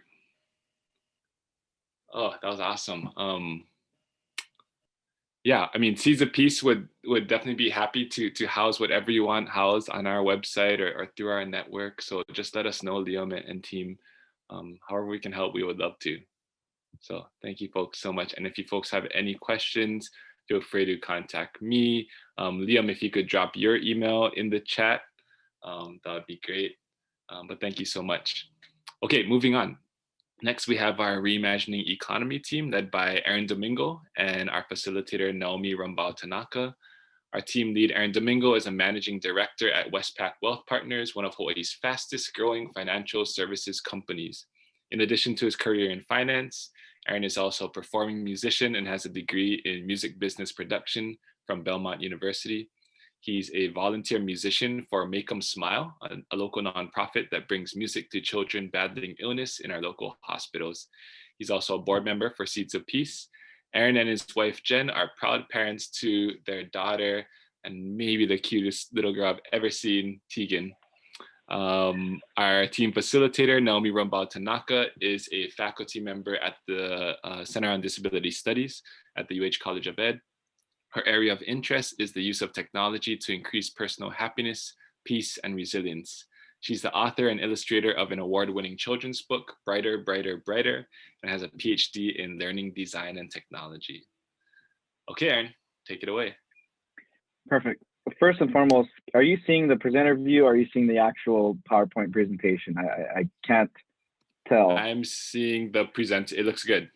This looks like the presenter. Okay. Oh, I'm sorry. It looks like the actual presentation. Okay. No, this is Okay, right. good, Whatever good, you're doing good. looks right. Okay, awesome. Thank you guys so much. I really want to thank Scott, Kerrie, Maya for the opportunity. This has been amazing from day one when I saw everybody's faces and when we really were able to approach these difficult topics. I knew this was going to be something special. I really want to give a shout out to my team, all who were impacted very, very differently through COVID. So Cami, I want to give a shout out to her. She had a background or has a background in the events industry. As many of you know, it was an industry that was completely wiped out, during COVID and whatnot. Dylan has a background in marketing. It was really amazing to hear how, he can look at a business and understand its story through social media and the websites and all those types of things. Logan's actually a licensed realtor, friend, and also his wife owns a local clothing company called Mahina Made, and as a small, closely held family business, they had their struggles with COVID as well. And I want to really give a shout out to Naomi for really keeping it all together and being the glue that held our team together. So again, big shout out to the team, and I really wanted to make sure that they know that their work was just amazing through this whole process. For a post-COVID economy, I had the privilege of being able to work with small, closely held family businesses in the capacity of what I do as a financial advisor. I've seen businesses that were completely affected and shut down due to COVID. I've seen businesses that were uninterrupted because of COVID. And it's just crazy to think that there was such a wide degree of how COVID affected the economy. And when I was in the space, at least for myself, of thinking of what it means for a post-COVID economy, right? I thought a lot about the future, and I thought a lot about vision and business. I also thought about my daughter, right? I thought about how can we build a world where my daughter would actually have an advantage in business versus a disadvantage in business. And a lot of these things came to mind, and I think we did a really good job of capturing that. So we first need to understand why. Why do we need to reshape and rebuild the economy from what it is? And when you look at how businesses are perceived and how a successful business is measured currently, these are the main three things, right? We're looking at revenue, we're looking at profit, and we're looking at short-term capital focus, right? Quarterly reviews, hitting our numbers, those types of things, right? And when we look at the detriment that has caused, and of course, right, all businesses tend to grow, I get it, right? But when COVID hit, right, unemployment was at an all-time high. Business were shutting down. I talked about the uneven consequences, so on and so forth. And I really do think that a lot of it has to do with how we're actually valuing or looking at a successful business, right? So for me and the team, we really wanted to have this vision of imagine a world or economy where people are the most valuable asset, right? Imagine where purpose is the key measure of profit. And imagine a world where quarterly reports are 10 years in the making, and we're looking at vision 10, 15, 20, 30 years into the future, and even beyond that. And that's really the discussion that we wanted to bring to light, and that's what we wanted to make known, was how do we actually reshape our way of thinking around the economy? So the first thought of people are the most valuable asset, right? One of the action items that we all came up with, and instantly we're in complete agreement, right? We have sick days and we have days that we, use for our health, but why not actually celebrating our mental health and our happiness as people? So why not incorporate some type of mental health day where people are actually able to, take time off just to work on them, right? Whether it's ocean therapy, surfing, or, exercising, whatever it may be, but celebrating that in a company. I think that one of the themes is that we're seeing the shift from working at home and, from being in the office and so on and so forth. And a lot of times when you are at home, you can't escape home. And how do we actually invest in home working spaces to make them suitable for work and family and so on and so forth, and make sure that that integration is happening. So just when it comes to the people aspect of what we do, it's really about catering to the needs of the people that really support the business, because that really is everything. And I can actually see this firsthand for the businesses, despite them being in industries that were hit hard by COVID, the businesses that focused on their people, who made sure to put their people first, they were able to make it through 2020. They were able to scratch, claw, beg, borrow, steal, whatever it needed to happen. But, you know, they're the ones that are going to survive, and they're the ones that are going to be able to tell a great story after all this is completed. So put people first is the key. As far as purpose as a measure of profit, one of the ideas and the action items that we came up with was a website. And unfortunately, I don't think any of us have any experience in building websites, so this is something that's in the making. But the website's going to be two-pronged, right? I think the first part of it is going to be actually allowing people to understand a business curriculum, whether they're starting a business or whether they're new in business. How do we know how to build a sustainable business? How do we know how to focus on people? How do we know how to focus on purpose and build that vision early on? So if we can engage with new business owners early on in how to actually sustain these practices, and at the same time for businesses who have been in business for a while, how do we actually give them an assessment and audit of where they stand, how they're perceived in the communities, and what their actual long-term impacts are going to be? So that's really what we want to do with the first part of the website, is just actually give them action items for growth and sustainability. The second part of it is we really want to spotlight and showcase these businesses to make sure that they understand that they're not alone in the community, right? How do we make sure that banks and lending institutions and other people are looking at these values for sustainability and saying, you know what, I think it's worth the risk to invest in businesses that are actually focused on community and driving the community forward. So that's really the second part of the website, is making sure that we give them the recognition deserved to really make an impact. We also talked a lot about values, right? The hard part is really understanding, and this is going to take a lot of efforts and cohorts and further communications with small business owners and, you know, people in the community and the government and so on and so forth, to really understand the values of what it means to be sustainable. And I really think that theme of looking back, right? I think the Hawaiian values and really just appreciating what you know, our culture has already built, I know will lay the groundwork for future growth in the economy. And that's something that Hawaii can really teach the rest of the world when it comes to doing business. And I truly believe that. Another action is that we really talked about a shared and circular economy. So how do we make sure that we are coordinating and sharing things like equipment and labor and workspace so that we can affect our overall bottom line? And really what that means is that we can take money that we otherwise would have spent on things like equipment and labor and so on and so forth, and invest them into people, invest them into making sure that we have our long-term capital gains met so that we can actually see far into the vision of the future, and we have the funds to do so. So that's really what the circular economy means to me, is really just where can we actually collaborate with businesses amongst B2B? Where can we actually build opportunities for businesses to grow simultaneously in parallel? So that's really purpose as a measure of profit.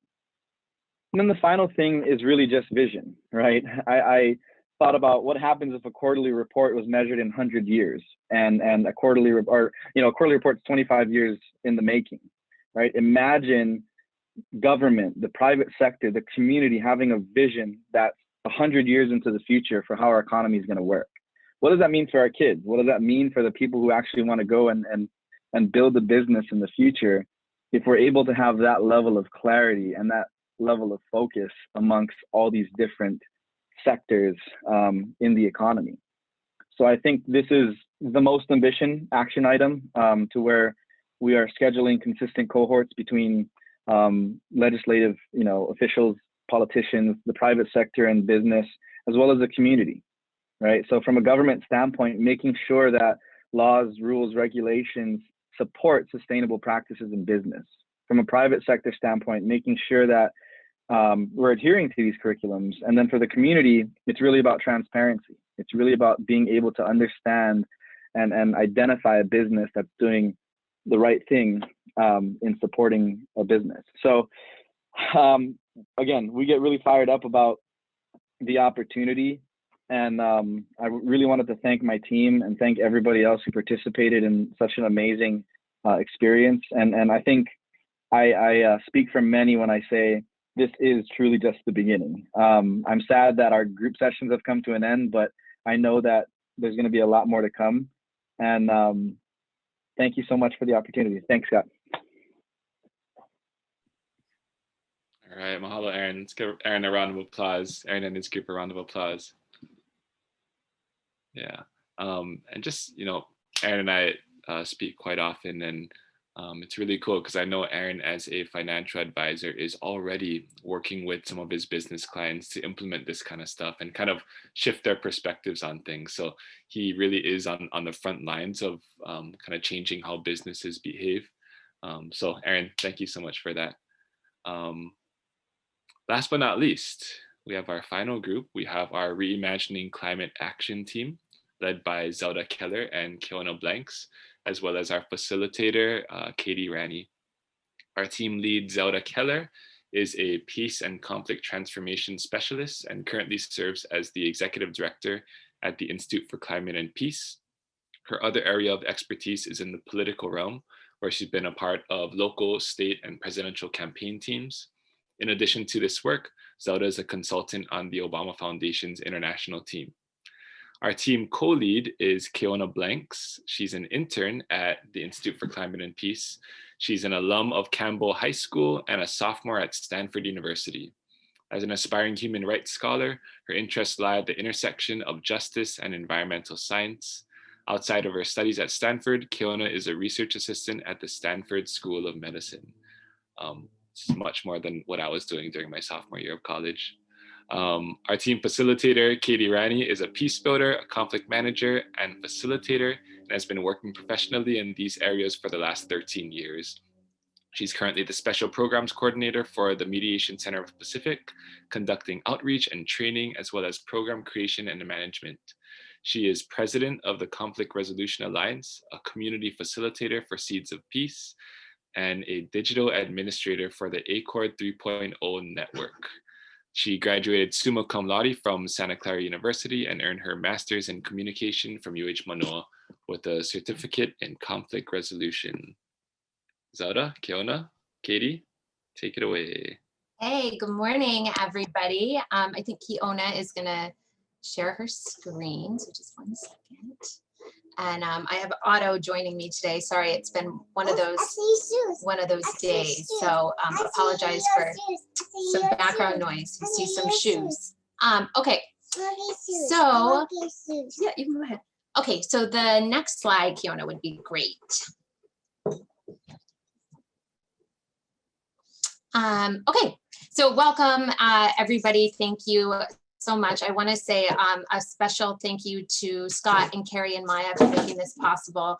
I was actually on a call yesterday with somebody, Maya and Kerrie, who were talking about how transformational your workshop they took on Hawaii Island was years ago. And so I just thank you for the inspiration that you give and continue to give. I just want to take a minute to introduce our team, and then I'm actually going to step aside because I have co-led this with Keona by name only. Keona is really the lead of this team, and this is a young team and a completely youth-led team. Yep, you can come up here. Okay. Sorry, everybody. Thank you for your patience. So we have on our team Keona, who Scott introduced, she is incredible and has been a fantastic leader. Sarah Bauer, who is a student at UH, and I just want to say has brought such good energy to the team. Like, she's the kind of person you just kind of want to hang out with, and you can feel that even over Zoom. So she is really fantastic. We have Naima Miley, who is a former ICP intern and has been volunteering on this with us, even though she's in law school right now. So I've been super grateful for her time. Greg Louie, who was in hot demand for this initiative. So he actually served on both teams. He showed up at every single one of our meetings that he could. Kavika Pegram, who has just been a really grounding force. He brings a lot of knowledge and experience to this group. And often even with I think the first call, he was calling in from a protest. Like he is out in the field, he is doing the work, and he really brought that to our team. File cabinet has fallen over. And the last but not least is Sophia Finley. And Sophia is the youngest person on our team. She's a high school student. And I cannot say enough good things about Sophia. She kept us grounded. She kept us organized. Anytime we weren't moving on something, we got these really beautiful, gentle nudges from Sophia. She has done so much of our tech work, our graphic design, just absolutely incredible. And she's a high school student. So I've just been in awe of her and really want to thank her for what we were talking about last week, is calling her our team anchor. So thank you, Sophia. So with that, I'm going to step out of the way and hand it over to Kiona, like I said, who has really been the true leader here. So thank you, Kiona, and to the rest of the team. Take it away. Yeah, thank you, Zelda, for that fantastic introduction, and thank you all for being here. Now I'll just jump into this wonderful video about our why that our wonderful team member Sarah put together. So without further ado, I will play the video for you all, and do shoot a chat message if I accidentally didn't share the audio. Let me know if you can hear this. Here, sorry about that. I'll start it from the beginning.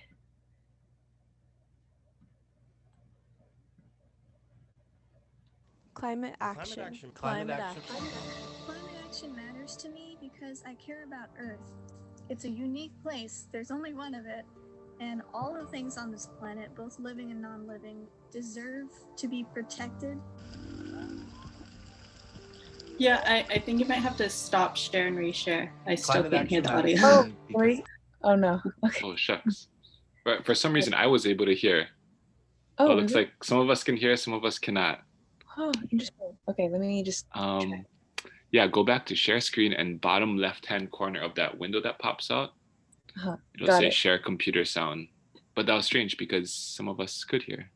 Yeah, that is strange. Let me see. Let's give it another try. Okay.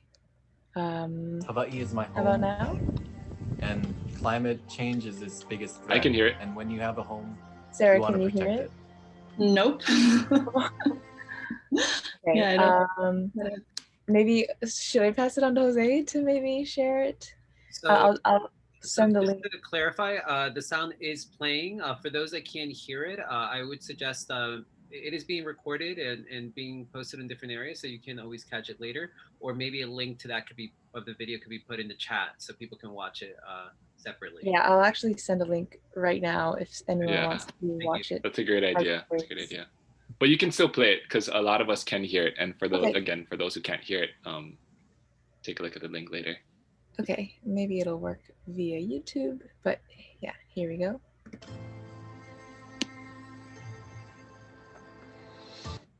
Climate action matters to me because not only does the fate of future generations depend on it, but so does the fate of frontline communities today whose livelihood is under constant threat by the challenges of climate change. And climate action matters to me because it's imperative that we keep our communities safe and reduce as much harm as possible to them. Climate action matters to me because everyone deserves access to clean water and clean air. It matters to me because I cherish our outdoors and everything that nature provides us. But species are going extinct every day. And it's our responsibility, so I want to do my part to own up to it. Time is running out, so let's act now. Wonderful. And thanks so much again to Sarah Bauer for putting that together for us. And now I'll pass it on to, let's see. Now I'll pass it on to, sorry, All right, I will pass it off to Sophia to take us through an activity with the Jamboard. And thanks for Scott and Jose and everyone for inspiring us to use Jamboard, because we've used that through these Designing a Stronger Tomorrow activities. And yeah, Sarah, without further ado, no, Sarah, sorry, Sophia, without further ado, please take us away. Okay, anyone who's asleep, time to wake up. We're gonna do an activity. So I'm gonna post the link to the Jamboard in the chat. And you can go to the left side of the screen on there to make yourself a little sticky note and type out your response to the question on the slide. So basically the question is, oh, here, yeah, I can put it in the chat again. Oh, whoops, I think I direct message it. There we go. Thanks, Zelda, for letting me know. So the prompt is to share a problem in your community or communities that you want to solve. So kind of think about why climate action is important to you. Oh, need access? Okay. I'll see if I can change the link. Okay, let me change it to anyone with the link and then copy that. Here we go. I think this should work. How's this? Yep. Yeah, that should work. Okay, nice. I'll post the prompt in the chat so you guys can see that as you type. And just kind of share our collective perspective. Oh, hey, that rhymed.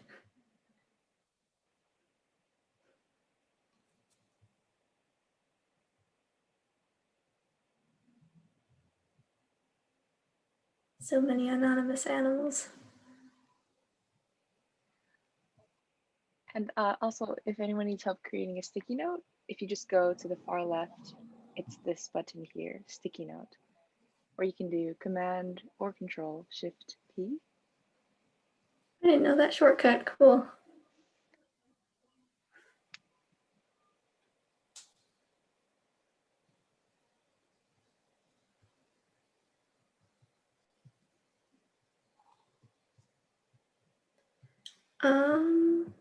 I think the link should be open to everyone now. I'm seeing a lot of people coming in.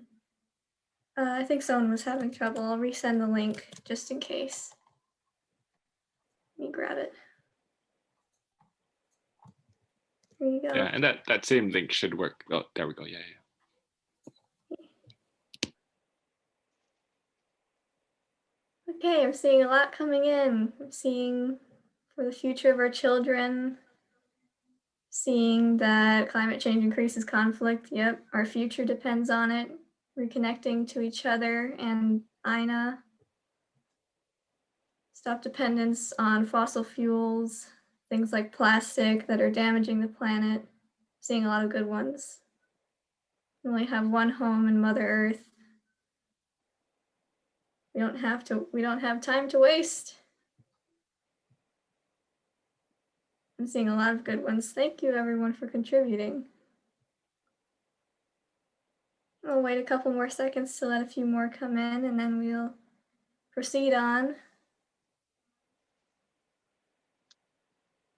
Seeing a lot for kids and grandkids, daughter,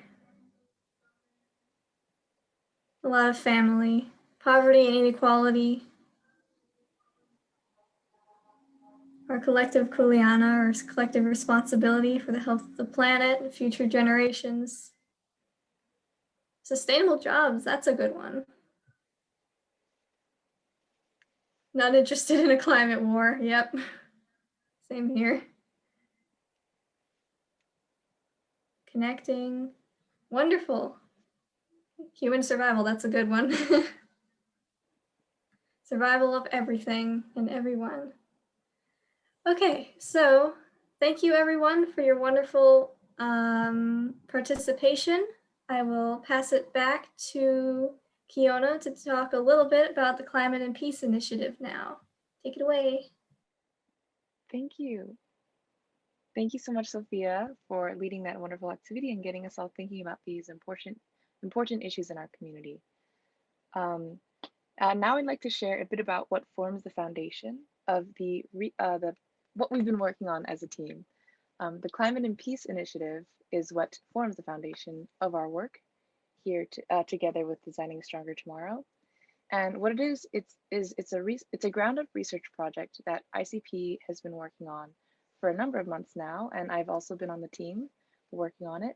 And it applies a number of community-designed indicators to understand how climate resilient and peaceful a particular community is to climate change in Hawaii. And based on that understanding, catalyzes community activism around strengthening those select aspects of community. And to give you a more concrete idea of what this looks like on the ground, I'll share a bit about the Youth Food Justice Project that we are launching as part of this initiative.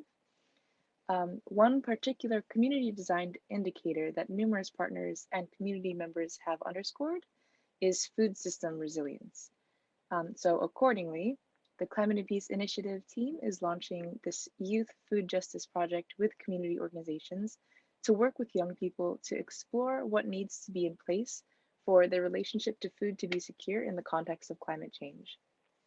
And the aim of that project is to encourage young people to use their talents and participate actively in the conversation around food justice to ultimately affect change in their communities. Now, bringing it back to what this team gathered here today is working on, through activities much like the one that you all just did with Sophia, we hope to work with youth across Hawaii to identify these indicators or areas of strength and potential at the crux of climate change, of the crux of climate resilience, with the goal of informing action in their communities. And this is all with the common goal of achieving a healthy and sustainable relationship to Aina and to each other in the context of climate change in Hawaii. Now I'll pass the mic back to Sophia to go into more depth on the youth conversations we'll be hosting in March to do just that. All right, thank you, Kiona. So now on to the specifics of our project. So our goal was to gain an understanding of youth perspective on climate justice and support youth in taking action to make positive change. So you can see our flyer on the slide there. We have decided to organize a virtual event over Zoom probably to inspire Hawaii youth to take action in ways that are meaningful to them and have a positive impact on their communities. So during the event, we plan to have them discuss what matters to them and just take a look at the communities that they're part of, basically kind of like the activity we just did as a group. Start that brainstorm, starting that thought process to then lead to maybe them making their own kind of action plans to create positive change in their communities regarding climate action. Now, Sarah, if you're available, I'll pass it over to you to wrap up. I think she had something at 11, so I can wrap up for us. Okay, thank you everyone for listening. Please share the flyer with 3 young people. You could be more if you want to, who may be interested in attending our event. It'll be March 26th, 2021 from 4 to 5:30 p.m. Hawaii Standard Time. And I have the QR code on there just in case anyone wants to scan that. Oh yes, I can get the link. Let me grab that for you. Okay. Technical difficulties. Okay, copy the link. Here we go. Thank you, Zelda. Here we go. Here should be, I hope that's the right link to the flyer. And then also I will paste in the link to the form that you can fill out to attend the event. Here we go. There. And if you ever miss any of the links, we do have some QR codes on there as well to help. You can scan those with your phone. I think it works with a tablet too. That sounds pretty cool. I think you can, Amy. And yep, that saw someone say I love QR codes. Yep. So the name of our event is Climate Kuleana, to represent our collective responsibility in taking action for climate change. So yep, that's pretty much all. Mahalo for listening. Please share this with anyone who would be interested, and very happy to have worked with my wonderful team, by the way. You're all such wonderful people and so loving, and you make me very happy. So yay. Yay, thank you, Sophia. Thank you, everyone. All right. Oh, thank you so much to our Reimagining Climate Action team. Thank you so much, Zelda, Kiona, Katie, and the rest of the team. Zelda, please don't ever apologize for being a super mom. And I hope you didn't cause too much of a mess with your cabinet. And to Kiona and the rest of the young adults on this team, you inspire me. You inspire us. I absolutely love that this project is, I was going to say youth-led, but you folks aren't really youth anymore, young person-led, because this is an issue that's going to affect your generation more than myself and the earlier generation. So thank you folks so much. Again, this showcase is meant to share with you all this good work, but also to invite you all to be part of this good work. So you folks have our contact information. Kiona, Zelda, if you wouldn't mind putting your emails in the chat, just so our audience can contact you if they'd like to. You all have my email, so feel free to reach out to me as well. Some really quick themes I pulled just listening to these pitches. The first is Pilina, so building connection and relationships. It seems like that's kind of a common thread in all of our efforts to design a stronger tomorrow, to connect deeper and nourish these relationships. The second big thing I pulled out is the idea of remembering. As I think Joe said early on, we're going to go old school with some of these action plans, and to shape the future, we need to remember the past and remember all the good things that we may have forgotten somewhere along the way in history. And the third is building collectives, or building hui, right? So collaborating, I heard the word cross-pollinating, which is a really cool visual, engaging high school principals and businesses and financial advisors and culture practitioners and universities and health centers. Let's build let's build these collaborative collectives and kind of work at these intersections. So many more themes that could be pulled, but these are three ones that I gathered. We went way over time, so no worries if you need to log off. But if anyone has any really pressing questions for any of these groups, feel free to either throw it into the chat right now, or feel free to just ask them directly via email, because I know we're running over time. Okay. But otherwise, this is it. This is our final session. I'd like to offer one more big mahalo to the Nā Lei Aloha Foundation. I'm not sure if Charlene and Chieko are still on, but thank you so much for funding this series. Thank you to ICP and the Matsunaga Institute for partnering with us on this effort. Thank you to Maya and Kerrie and Antipua and Olin and Kealoha for lending your time to these webinars over the last couple weeks. I'm gonna forget some people. Thank you all to our team leads and facilitators. I've already mentioned your names. And thank you to our team members who I didn't get the chance to mention, but hopefully our team leads recognized you folks. They really donated their time over the last several months to build these action plans. So yeah, thank you so much. And thanks to you all, our fellow community members and neighbors and our friends and our family for joining us in this effort. I want to say that, we have a really long road ahead of us. And in the words of Maya and Kerrie and Antipua, whether you're leading from the front or whether you're leading from beside or leading from behind or just rooting us all on as we pass by, kind of getting this marathon image where, people who are holding water, and that's you, run and grab the water. Whether any of those people, we're just really lucky to be on this rocky road with you all. So thank you so much. Kerrie, I think you wanted to finish with a quick quote. Are you still there, Kerrie? I'm here. Okay. Yeah, so I think one reminder for everybody is to start small, right? Make your small bets. and iterate from there. You know, all the things that we're working on are big. They're multifaceted, they're complex, but there are lots of inroads. And so just really encouraging everybody to start small with 1 or 2 people and then build from there is really the route to go. And I wanted to end with 2 different quotes. The first one's from Noam Chomsky. You keep plugging away. That's the way social change takes place.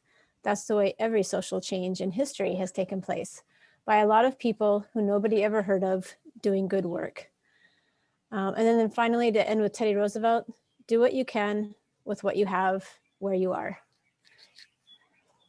And so we're really grateful for all of your mana'o, for your commitments, for your courage, and for continuing to instill hope. I feel very rejuvenated and very hopeful for our future, and it's because of all of you on this call. So mahalo. Thank you so much, Kerrie. I could not have ended it any better than with those last 2 quotes. On behalf of Cities of Peace and our extended Cities Ohana, which now includes all of you, from the bottom of our hearts, thank you so much for joining us. And we will be around, be on the lookout for our emails and future events. Thank you all.